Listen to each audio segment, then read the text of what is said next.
सभी पत्रकार भाइयों का यहाँ पर स्वागत करता हूँ।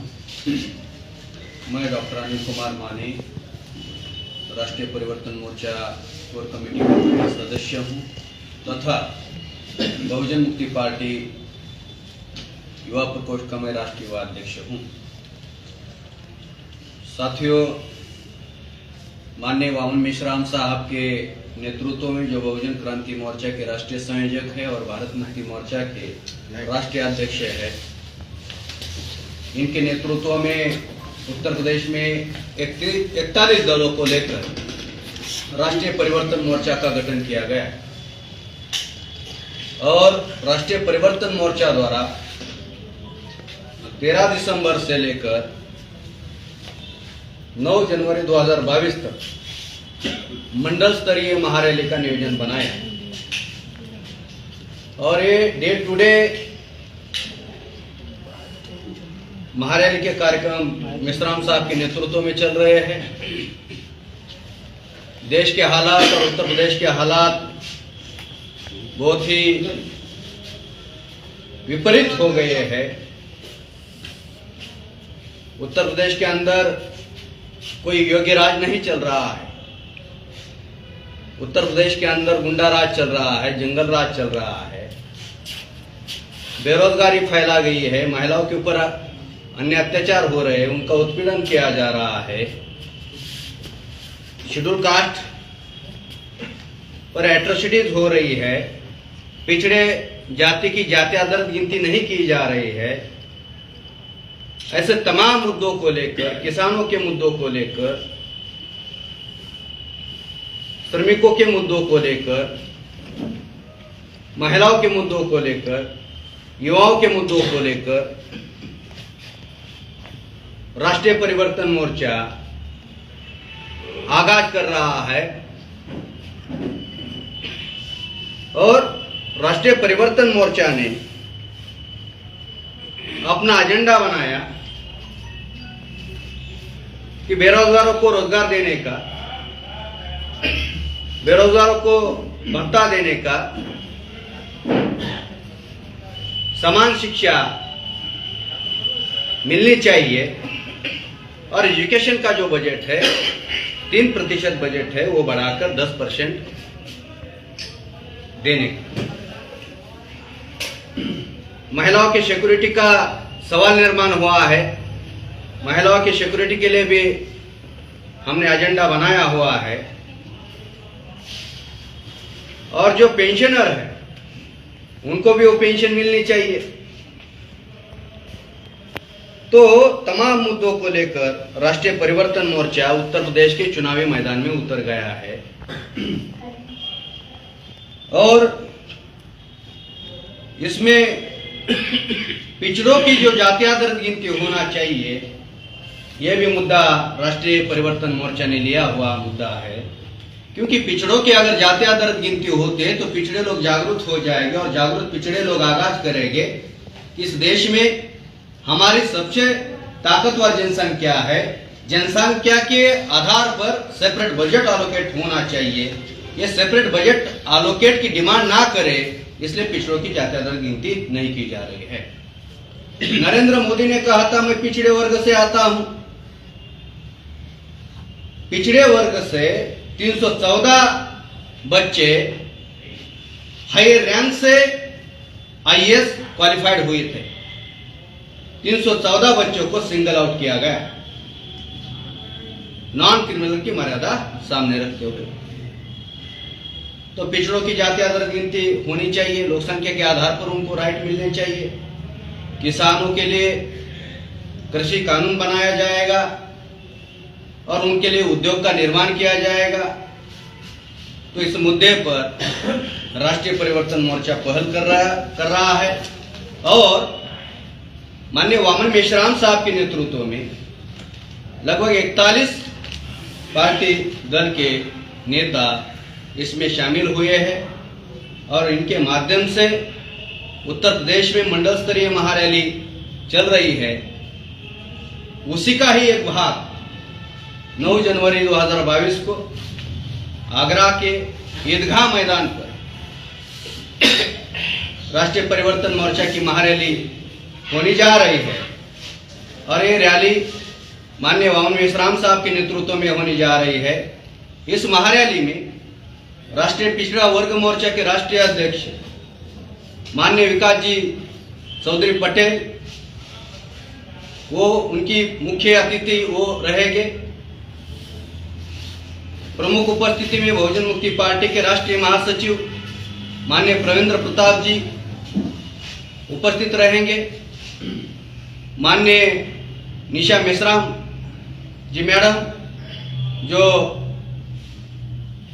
राष्ट्रीय महासचिव है बहुजन मुक्ति पार्टी महिला विंग की, वो भी महिलाओं का प्रतिनिधित्व करेगी।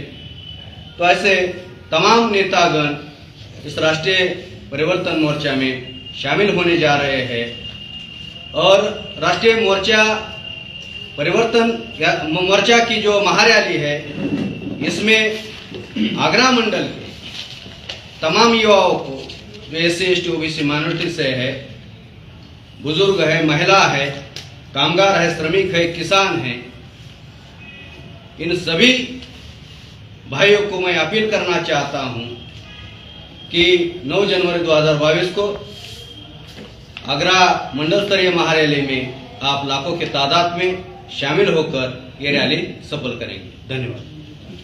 किसी का सवाल हो तो पूछ ले। और दूसरी बात नहीं है, खाली पोजीशन लगाना का दूसरी बात नहीं। अब तो कोई नहीं करना भाई, नहीं, किसी का सवाल हो? कोई सवाल हो तो बंदी भाई। मैं ये पूछना चाहूंगा कि जो आपका जो बावन मेश्राम जी का जो मिशन चल रहा है और जो रैलियां जो करी जा रही हैं, उसके पीछे एक मेन पार्टी के जो प्रमुख उद्देश्य है, जो वो उद्देश्यों को जरा सामने प्रकाश डालें थोड़ा। और ये रैली कहाँ तक आपकी सफल अभी तक रही है जो आगे हुई, और अभी तक कहाँ तक देखते हैं इसको? ये हमारा उद्देश्य इसमें दिया हुआ है कि वो तो हाँ, ये राष्ट्रीय परिवर्तन मोर्चा का जो उद्देश्य है वही मैंने उद्देश्य यहाँ पर आपके सामने प्रेजेंट किया कि ओबीसी की जातीय गिनती होनी चाहिए। लोकसभा और विधानसभा के चुनाव में जो चुनाव होते हैं वो इलेक्ट्रॉनिक वोटिंग मशीन से नहीं बल्कि बैलेट बॉक्स से होना चाहिए। समान एजुकेशन पॉलिसी निर्धारित करनी चाहिए और किसानों के लिए कृषि आयोग का गठन होना चाहिए, उनके लिए उद्योग का निर्माण होना चाहिए। ऐसे तमाम विषय को लेकर, मुद्दों को लेकर राष्ट्रीय परिवर्तन मोर्चा इस मैदान में उतरा हुआ है और बेरोजगार युवाओं को रोजगार दिलाया जाएगा तथा रोजगार न मिलने तक बेरोजगारी भत्ता दिया जाने का व्यवस्था भी करने वाले हैं। और ये जो हम कर रहे हैं ये केवल कागज पे नहीं देने वाले, 100 रुपए के स्टैंप पेपर पर देने वाले। अगर 100 रुपए के स्टैंप पेपर पर हमारा मैनिफेस्टो समाज के अंदर चला जाएगा, क्योंकि हर 5 साल में चुनाव आते हैं और अलग अलग पार्टी के लोगों ने, नेताओं ने, पार्टियों ने जनता को चूना लगाने का काम किया है, तो लोगों का विश्वास उनके ऊपर से हट गया है, विश्वास टूट गया है। ये विश्वास जताने के लिए हम 100 रुपए के स्टैंप पेपर पर हमारा मैनिफेस्टो देंगे। अगर हमारे लोगों ने, हमारे पार्टी ने वो अगर एजेंडा अमल में नहीं लाया तो उस जनता को हमारे विरोध में सुप्रीम कोर्ट में, हाई कोर्ट में जाने का राइट मिलने वाला है। तो ये 100 रुपए के स्टैंप पेपर पर दिया जाएगा। भारत से गरीबी, कुपोषण, भुखमरी है, वो मिटाने के लिए नागरिकों को सम्मानजनक 7,000 रुपए का प्रति माह भरण पोषण भत्ता की व्यवस्था दी जाएगी। विदेशों में जो काला धन है, तो नरेंद्र मोदी ने कहा काला धन वापस लाऊंगा और हर घर में कितने लाख दूंगा? 15 लाख रुपए दूंगा। 15 पैसा भी नहीं आया, 15 लाख तो बहुत दूर की बात है। तो हम 7,000 का भत्ता का व्यवस्था भरण पोषण के लिए करने वाले हैं। पिछड़ों के जाति आधारित गिनती का तो मुद्दा है एजेंडा पर। महिलाओं को 10% स्वतंत्र चुनाव क्षेत्र में विधानमंडलों में और संसदों में प्रतिनिधित्व दिया जाएगा। रोजगार बढ़ाने के लिए निजीकरण क्षेत्र में SC, ST, OBC एवं अल्पसंख्यकों को उनकी जनसंख्या के अनुपात प्रतिनिधित्व दिया जाएगा, आरक्षण लागू करेंगे। सरकारी कर्मचारियों को पुरानी पेंशन व्यवस्था को लागू कराया जाएगा। गरीब एवं मध्यम वर्गीय परिवारों को एक निर्धारित सीमा तक बिजली पानी की निःशुल्क व्यवस्था की जाएगी।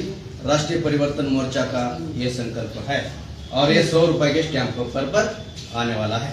ये राष्ट्रीय परिवर्तन मोर्चा क्या आगामी जो चुनाव आ रहे हैं उसमें भी ये भाग लेंगे? ये चुनाव के लिए हमने राष्ट्रीय परिवर्तन मोर्चा बनाया। इसी प्रदेश में या और अन्य प्रदेशों में भी आपका ये मोर्चा चुनाव में भाग लेगा? हमने अभी उत्तर प्रदेश में 2022 के चुनाव को ध्यान में रखते हुए 41 दलों को लेकर उत्तर प्रदेश के इनको साथ में लेकर ये राष्ट्रीय परिवर्तन मोर्चा बनाया है और अभी अलग अलग पार्टी से भी वार्ता चल रही है। इन गठबंधन से हम महागठबंधन बनाने के लिए प्रयास कर रहे हैं। जैसे कि रेलवे में जो सीनियर सिटीजन की वो खत्म कर दी गई, जो आज तक नहीं हुआ था वो गवर्नमेंट ने कर दिया। और जैसे आगामी जो योजनाएं हैं जैसे सब्सिडी वगैरह खत्म कर दी। अगर आपकी पार्टी आती है तो आप उस विषय में क्या करेंगे? पहला तो रेलवे का जो प्राइवेटाइजेशन चल रहा है उसको रोकेंगे, क्योंकि नरेंद्र मोदी ने एयरपोर्ट बेचा, रेलवे बेची, लाल किला भी बेचा।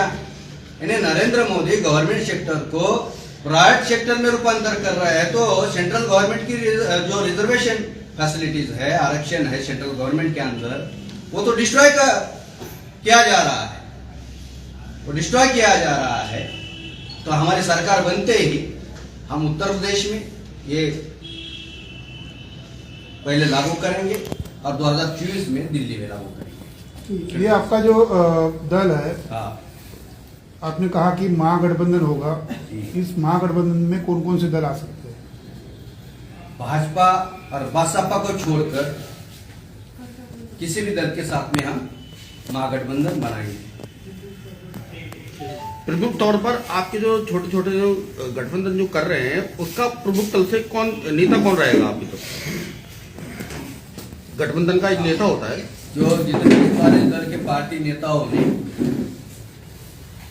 पहल करके राष्ट्रीय परिवर्तन मोर्चा का नेतृत्व करने के लिए वामन मेश्राम साहब को सभी राइट दिए हुए हैं। तो वामन मेश्राम साहब भी राष्ट्रीय परिवर्तन मोर्चा का नेतृत्व कर रहे हैं।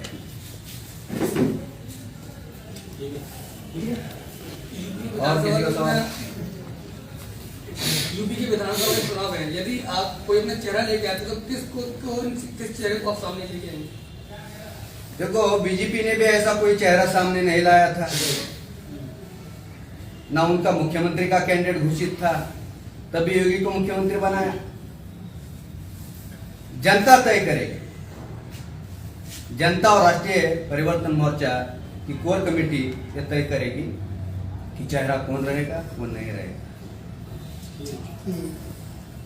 और किसी का सवाल?